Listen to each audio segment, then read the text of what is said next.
एका साईडला जे आहे तरी ते मोहरीचं लोणचं जे आहे तर ते तयार करून झालेलं आहे. तर आता तुमच्यासोबत जे आहे तर दुसरं लोणचं शेअर करणार आहे, जे 2 किलोच्या प्रमाणामध्ये आहे. तर ते सगळं काही साहित्य वगैरे तुमच्यासोबत शेअर करणार आहे. तर एका साईडला जे आहे तर आता 2 किलोच्या कैरी जे आहे तर त्याचं पण साल वगैरे काढून, कोई वगैरे काढून जे आहे तर इथे घेतलेलं आहे.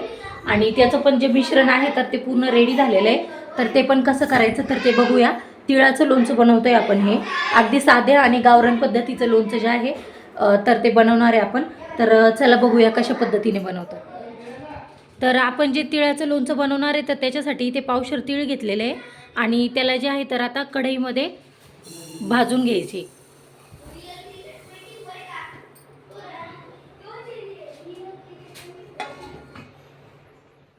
तर तीळ जे आहे तर आपल्याला इथं मस्तपैकी आवाज येईपर्यंत जे आहे तर भाजून घ्यायचे. तर आवाज येईपर्यंत म्हणजे तिळाचं जेव्हा आहे ना असं टच टच असा आवाज यायला लागतो ना, तर तेव्हा ते छान पद्धतीने भाजलेले असतात असं समजायचं. आणि त्यानंतर जे आहे तर ते तीळ गॅस बंद करून काढून घ्यायचं. तर तीळ जे होते भाजलेले तर ते इथे दळून घेतले. आणि याच्यामध्ये जे आहे तर 1 वाटी ना तर हळद घेतलेली होती. त्यानंतर मेथी दाणे, अर्धा किलो मीठ आणि ह्या ज्या मिरच्या आहेत तर त्या घेतलेल्या होत्या. तर हे सगळं साहित्य जे आहे तर आता त्या तिळामध्ये आपल्याला मिक्स करून घ्यायचं आहे. आणि लसूण देखील घेतलेला आहे तर तो पण आपल्याला टाकून घ्यायचा आहे त्याच्यामध्ये.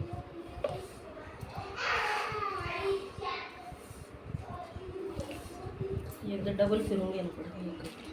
आणि हे जे सगळं साहित्य आहे तर ते आपल्याला मिक्सरला परत एकदा फिरून घ्यायचं आहे, जेणेकरून ते सगळं काही मिश्रण एकजीव होऊन जाईल.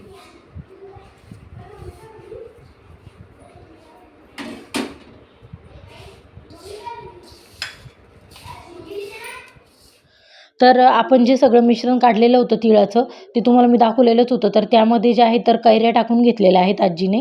आणि कैऱ्या जे आहे तर 2 किलो आहे. तर 2 किलोचं जे प्रमाण आहे ना तर तेच तुमच्यासोबत शेअर केलं आहे मी. तर त्याला छान पद्धतीने जे आहे तर ते आता खार जो असतो तर तो मिक्स करून घ्यायचा आहे.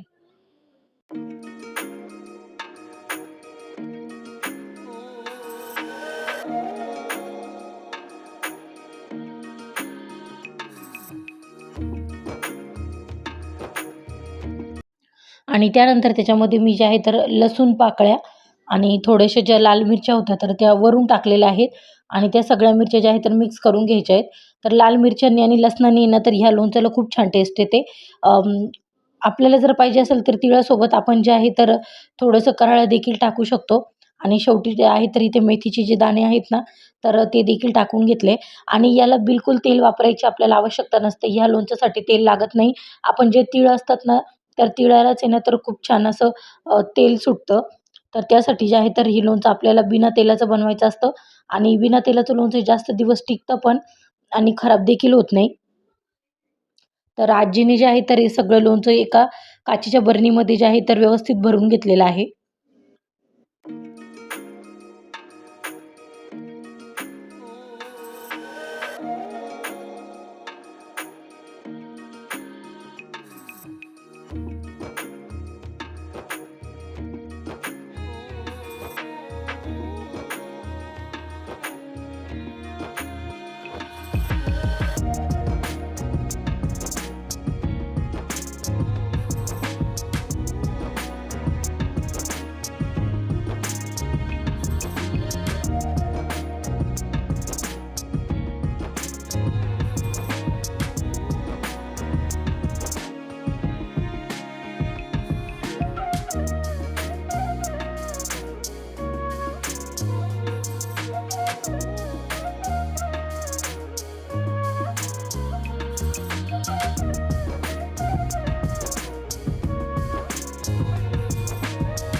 तर अशा पद्धतीने जे आहे तर पूर्ण लोणचं बरणीमध्ये भरून घेतलं आहे. आणि आपलं जे लोणचं आहे तर ते एकदम साध्या पद्धतीने म्हणजेच गावरान पद्धतीने जे आहे तर ते बनवलेलं आहे आणि रेडी आहे. तुम्हाला कसं वाटलं हे मला कमेंटमध्ये नक्की सांगा आणि एकदा नक्की ट्राय करा.